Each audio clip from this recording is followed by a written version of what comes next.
स्वागत है दोस्तों। आज हम सभी इस क्लास में हिंदी साहित्य की महत्वपूर्ण काव्य पंक्तियों के विषय में पढ़ेंगे।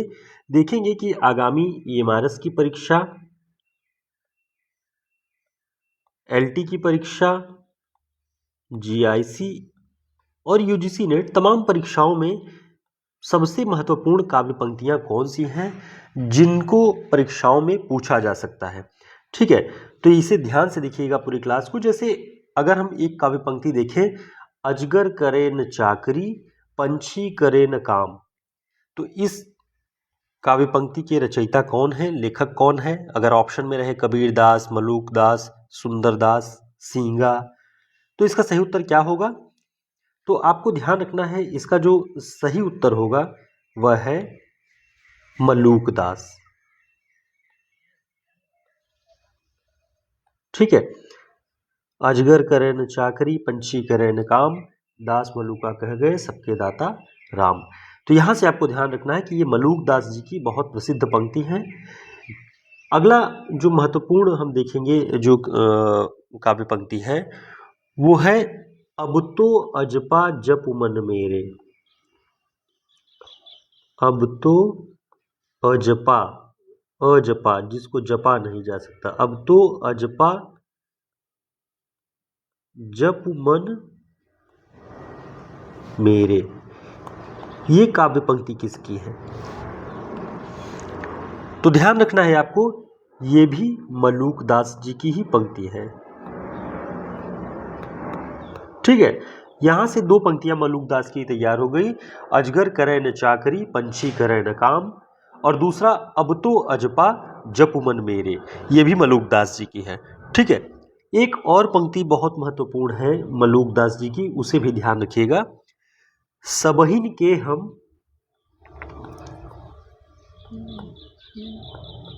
सबहिन के हम, सबय हमारे, सबय हमारे जीव जंतु मोहे लागे प्यारे, ये काव्य पंक्ति भी किसकी है? मलूक दास जी की। ठीक है, तो मलूक दास जी की महत्वपूर्ण यही दो तीन जो काव्य पंक्ति है, आपको यही ध्यान रखनी है। इनकी ये पंक्तियां बहुत महत्वपूर्ण हैं, पूछी जाती हैं परीक्षाओं में, इसलिए आप इन्हें अच्छे से ध्यान दीजिएगा। ठीक है, आगे और देखते हैं कुछ महत्वपूर्ण काव्य पंक्तियां। जैसे एक काव्य पंक्ति है, शीस पगा न झगा तन पे, झगा तन पे प्रभु जाने को आही, जाने को आही, बसय के ही ग्रामा, बसय के ही ग्रामा, शीस पगा न झगा तन पै प्रभु जाने को आही, बसे के ही ग्रामा। तो ये काव्य पंक्ति किसकी है? तो ये बहुत प्रसिद्ध है ये, और ये काव्य पंक्ति भी बहुत प्रसिद्ध है। अगर ऑप्शन में आ जाए कि सूरदास, कविगंग, महाराज टोडरमल या नरोत्तम दास, तो ध्यान रखना है शीस पगा न झगा तन पे, ये नरोत्तम दास जी की काव्य पंक्ति है। ठीक है, एक और काव्य पंक्ति देखते हैं, पानी परात को, पानी परात को हाथ छुयो नहीं, पानी परात को हाथ छुयो नहीं, नैनन के जल सो, नैनन के जल सो पग धोए।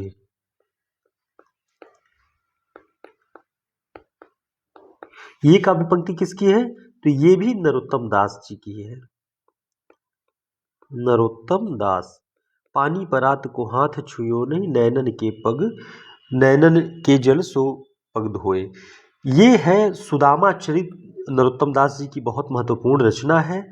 सुदामा चरित्र की ही ये काव्य पंक्ति है कि सुदामा जब पहुंचते हैं श्री कृष्ण के यहाँ तो परात का पानी हाथ से छुए नहीं हैं श्री कृष्ण, और धो किससे रहे सुदामा का पैर, नैनन के जल सो पग धोए। तो ये नरोत्तम दास जी की काव्य पंक्ति है, दोनों आपको ध्यान रखना है, बहुत महत्वपूर्ण है, इसलिए आप इसे ध्यान रख लीजिएगा। ठीक है, अब इसी विषय में थोड़ा सा ध्यान दीजिएगा कि आचार्य रामचंद्र शुक्ल जी ने नरोत्तम दास जी को हिंदी साहित्य के इतिहास के अंतर्गत सगुण धारा के फुटकल कवियों की सूची में रखा है। फुटकल कवियों की सूची में, क्योंकि आपको ये भी तो ध्यान देना पड़ेगा कि नरोत्तम दास किस काल के कवि हैं। तो ये भक्ति काल के कवि हैं। शुक्ल जी ने सगुण धारा के फुटकल कवियों की सूची में रखा है। ठीक है, इनकी रचनाओं के विषय में हमने आपको बताया सुदामा चरित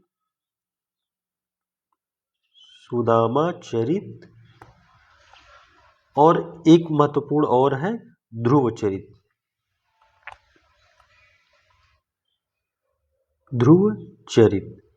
तो इन दो रचनाओं को ध्यान रखिएगा नरोत्तम दास के संदर्भ में। ठीक है, आगे और देखते हैं हम।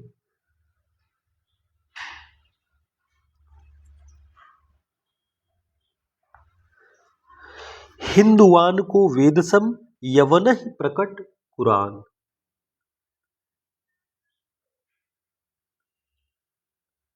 हिंदुवान को वेदसम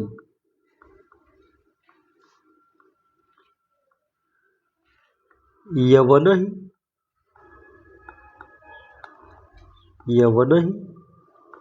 प्रगट कुरान। अब ये काव्य पंक्ति किसकी है, बताएं, ये काव्य पंक्ति किसकी है? तो आपको ध्यान रखना है, ये है रहीम दास जी की।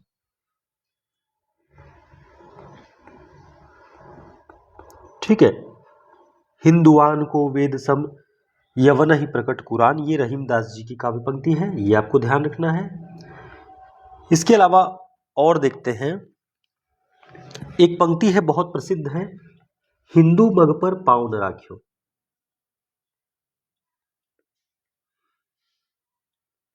हिंदू मग पर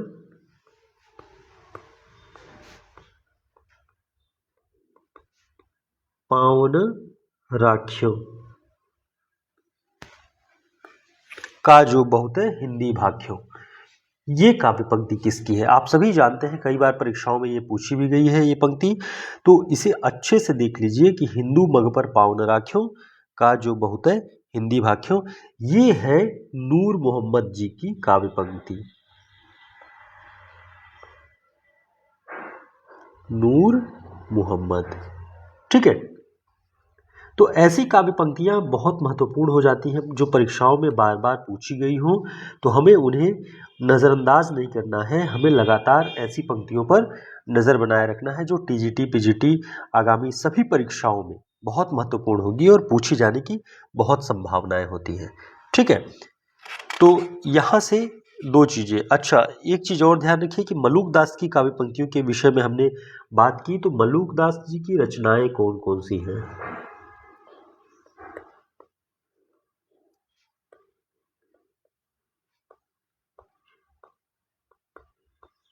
मलूक दास जी की रचनाएं, तो आपको ध्यान रखना है, इनकी रचना है रत्न खान, और एक और रचना है ज्ञान बोध।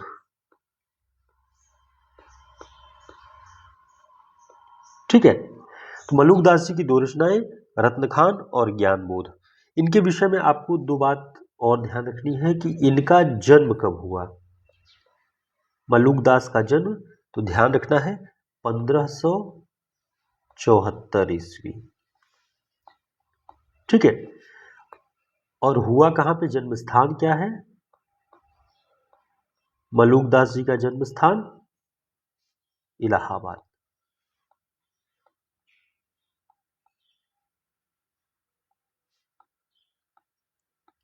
इलाहाबाद। तो मलूक दास जी इलाहाबाद में इनका जन्म हुआ 1574 ईस्वी में। रत्न खान और ज्ञान बोध इनकी दो रचनाएं हैं। ठीक है, इनके विषय में शुक्ल जी की पुस्तक में लिखा गया है कि ये औरंगजेब के समय में विद्यमान थे।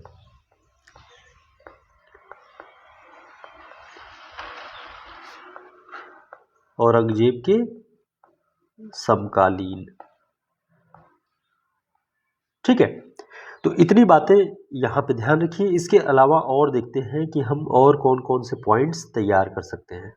ठीक है, देखते हैं, एक पत्रिका का नाम देखते हैं। आप सभी बताएं कि इसका सही उत्तर क्या होगा, इसके बारे में आपको क्या जानकारी है। वो पत्रिका है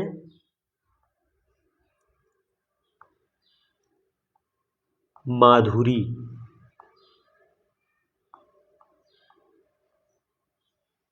माधुरी पत्रिका। इसके संपादक और इसका प्रकाशन वर्ष क्या हो सकता है? कोई अंदाजा, कोई अनुमान? माधुरी पत्रिका के संपादक और इसका संपादन वर्ष क्या है? तो ध्यान रखेंगे, माधुरी पत्रिका कौन निकालता था? निकालते थे दुलारे लाल भार्गव। दुलारे लाल भार्गव। ठीक है, और इसकी जो निकलने की जो इसका प्रकाशन वर्ष था वो था 1922।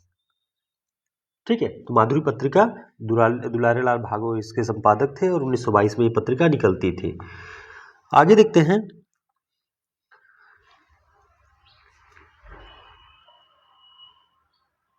अनस्थिरता शब्द को लेकर के हिंदी साहित्य में एक विवाद पैदा हुआ था। अनस्थिरता शब्द पर विवाद है ना। तो अनस्थिरता शब्दों पर विवाद किन लोगों के बीच में हुआ था? तो ध्यान रखेंगे, बाल मुकुंद गुप्त और महावीर प्रसाद द्विवेदी। बाल मुकुंद गुप्त और महावीर प्रसाद द्विवेदी, इन दोनों के मध्य में अनस्थिरता शब्द को लेकर के विवाद हुआ। और ये अनस्थिरता शब्द लिखा कहाँ गया था? तो ध्यान रखना है, महावीर प्रसाद द्विवेदी जी का ही एक निबंध था। कौन सा? भाषा और व्याकरण।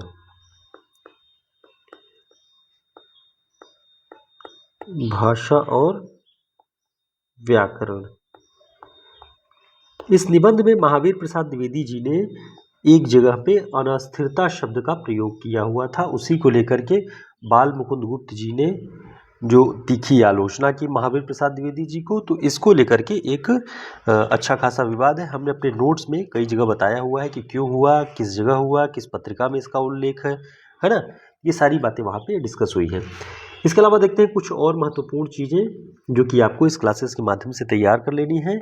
एक रचना है, नाटक है रणधीर प्रेम मोहिनी। रणधीर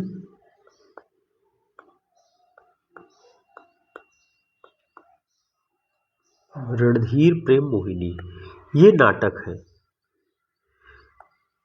इस नाटक के नाटककार कौन है?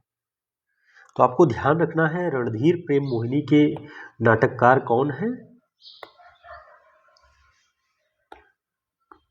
लाला श्रीनिवास दास।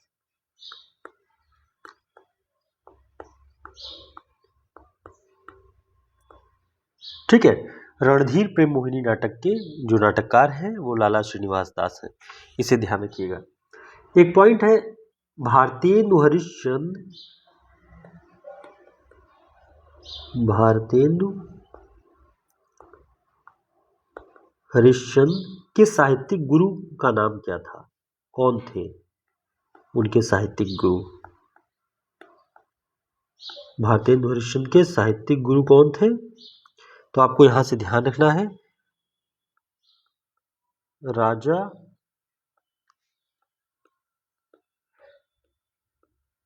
शिव प्रसाद सितारे हिंद।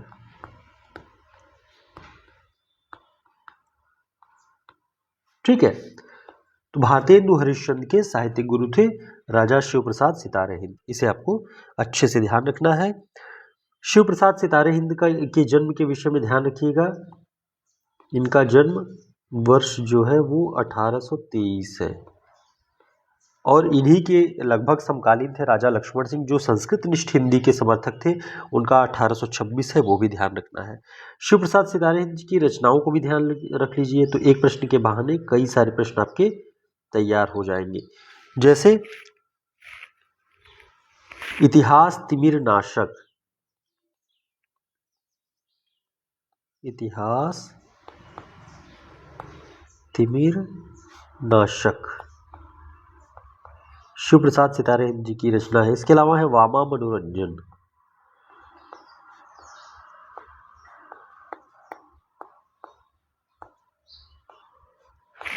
ठीक है।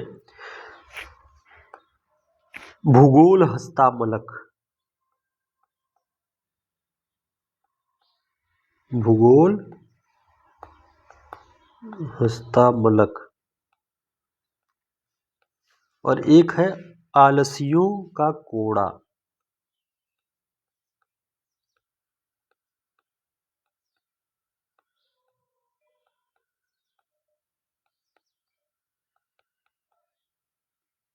ठीक है।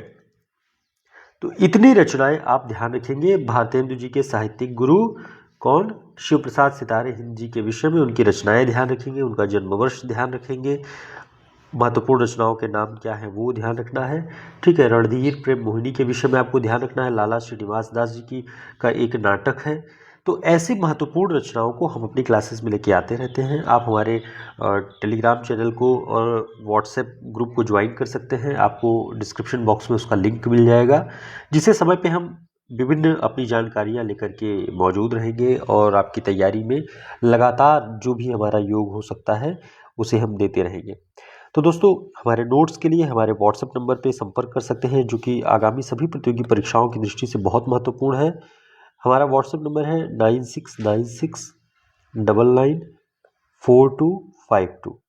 इस पे व्हाट्सएप पे संपर्क करके आप हमारे हिंदी साहित्य के शॉर्ट नोट्स, जिसमें 40 बड़े रचनाकारों पर, हिंदी साहित्य के इतिहास पर, काव्यशास्त्र, भाषा विज्ञान पर लगभग वन लाइनर सारे प्रश्न और 1000 महत्वपूर्ण वस्तुनिष्ठ प्रश्नों का संग्रह है।